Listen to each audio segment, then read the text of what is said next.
Je m'appelle Denis Mukwege. Je viens d'un pays le plus riche de la planète. Pourtant, le peuple de mon pays est parmi les plus pauvres du monde. La réalité troublante est que l'abondance de nos ressources naturelles, or, coltan, cobalt et d'autres minéraux stratégiques, alimente la guerre, source de la violence extrême et de la pauvreté abjecte en République démocratique du Congo. Nous aimons tous les belles voitures, les bijoux, les gadgets. J'ai moi-même un smartphone.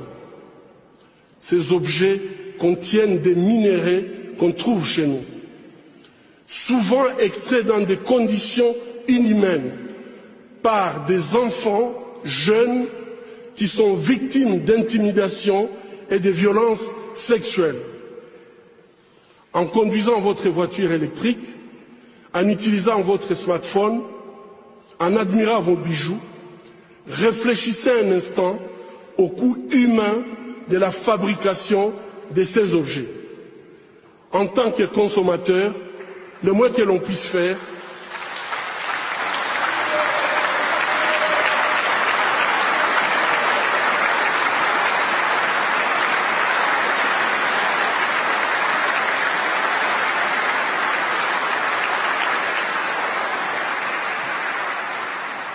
en tant que consommateur, le moins que l'on puisse faire est d'insister que ces produits soient fabriqués dans le respect de la dignité humaine. Fermer les yeux devant les drames, c'est être complice. Ce ne sont pas seulement les auteurs de violences qui sont responsables de leurs crimes, mais aussi ceux qui choisissent de détourner les regards. Mon pays est systématiquement pillé avec la complicité des gens qui prétendent être nos dirigeants.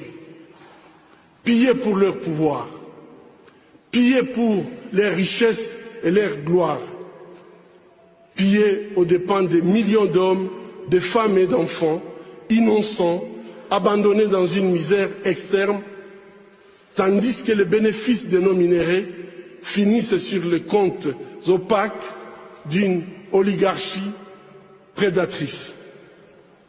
Cela fait 20 ans, jour pour jour, qu'à l'hôpital de Panzi, je vois les conséquences de cette mauvaise gouvernance de mon pays. Bébés, filles, jeunes femmes, mères, grand-mères, et aussi les hommes et les garçons violés de façon cruelle, souvent en public, en collectif, en insérant du plastique brûlant ou en introduisant des objets contondants dans leurs parties génitales. Je vous épargne des détails. Le peuple congolais est humilié, maltraité, massacré depuis plus de 2 décennies au vu et au su de la communauté internationale.